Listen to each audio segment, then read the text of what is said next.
Eto na nga. Tama ba ang ginawa ni Nash at Mika na mag-break ay hindi ipinaalam sa mga friendship? Say kasi nila, bakit daw nila ipapaalam, sila naman ang nag-break.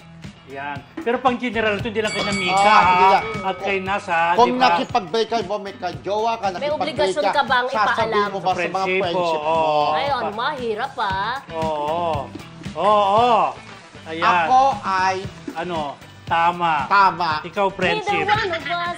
Ay, Diyos ko. Ako, tama. Kasi di ba, pag kami pinagdadaanan ka, naghiwalay kayo, minsan iniisip mo na, kailangan mo ng taong may kausap para mawala yung hinanakit mo sa buhay. Lalo na pagkataong in love ka. Kasi minsan kapag ka ikaw ay talagang sobrang nasaktan, ang tendency nito, may mga tao na parang nagpapakamatay. May mga ganun, pag hindi na kaya. Okay, nandun ka sa loob ng kwarto, iyak ng iyak. So, kailangan, lalo kung may close friends ka, dapat sabihin mo sa kanya at magbibigay ng payo. Iba pa rin yung may nakakausap ka. So, ako, pabor ako na kung nakipaghiwalay ka, kailangan sabihin mo rin sa mga kaibigan mo na siyang magiging comfort zone mo. Tama ba, comfort zone? Correct.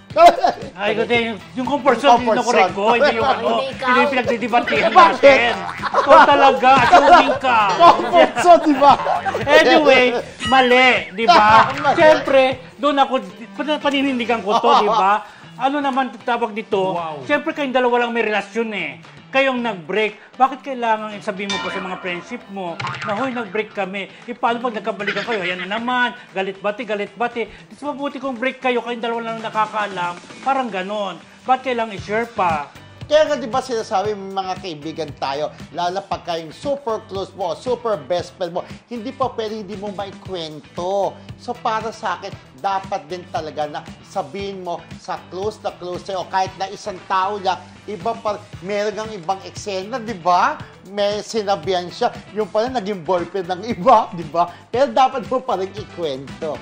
Ganon? Oo, dapat. Pero hindi. Kasi ganito yun eh. Parang kung mali, mali talaga. Ayun, di ba? Kasi ganito yun eh. Parang minsan kahit close friend mo yan, iba yung nai-advise niya, ay tama, break na kayo kasi ganyan lang. Pero kung kayo dalawa lang nakakaalam, pwede pang posible pang magkabalikan eh. Posibleng maayos pa. Minsan kasi habang naka-broadcast na hiwalay kayo, yung mga sul-sul minsan hindi nawawala minsan. So kung kayong dalawa lang may problema, halimbawa si Nasa kasi si Nika si Mika, bigla na lang natin nalaman, ikinasal na, hindi natin nalaman na nag-break pala sila. Kasi nga, naayos nila, na-realize na sa sarili nila na dapat pala para sila sa isa't isa magkabalikan. Ganun yun. Hindi nila sinabi, for 6 months sila nag-break pala. Oo, di ba? So nakabuti rin.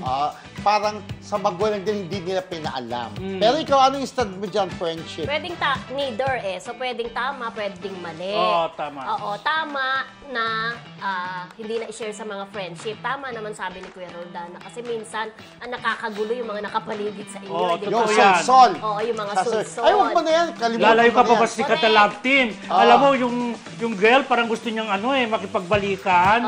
Pero sasabi. Pero sa paligid niya, Wag na. wag na yan. Sige, Parang correct. ganon. Oo. So might as well kung bagong break up pa lang, magkaroon muna kayo ng alone time na magnilay-nilay, Tama. magmuni-muni. Huwag ka munang mag-entertain ng mga ibang boses kasi baka huwag mo na balikan yan, ganyan. Oo. Gaganon pa. So parang bigyan mo muna ng time yung sarili nyo, huwag nyo munang ipaalam. Ngayon kung masyado nang matagal, halimbawa 1 taon na kayong break, siguro doon papasok kay Kuya Romer, yung sinasabi niya na it's about time na ipaalam nyo na para naman hindi naman magmukhang tanga yung mga kaibigan. Break na pala kayo. Yung pala sinasabi sa amin. Ganon. Masyado ka naglilihim. Ganon. Kasi halimbawa may jowa na siya. Uy, di ba may boyfriend ka? Bakit may jowa ka na?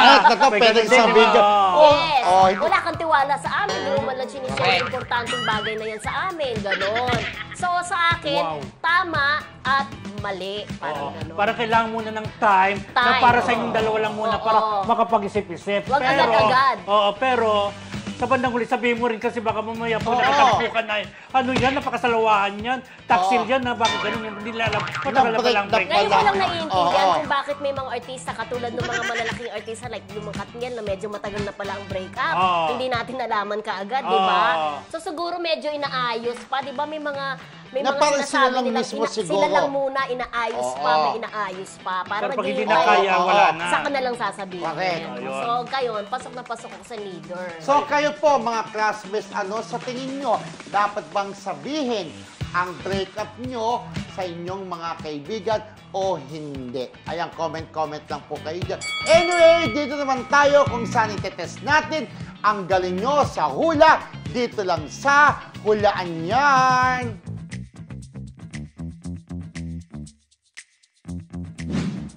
Aktor, hindi nakukunin ng producer dahil sa mukhang perang bagong manager. Mabait, mahusay pa naman ang aktor at professional. Pero nasisira dahil sa diskarte ng bagong humahawak ng kanyang karir. Humirit daw ang manager ng tripleng TF ng aktor kumpara sa dating talent pin nito. Hindi muna chinek ng bagong manager na may kontrata pa ang aktor sa Purdue. Deal pa ito sa dating humahawak ng karir niya.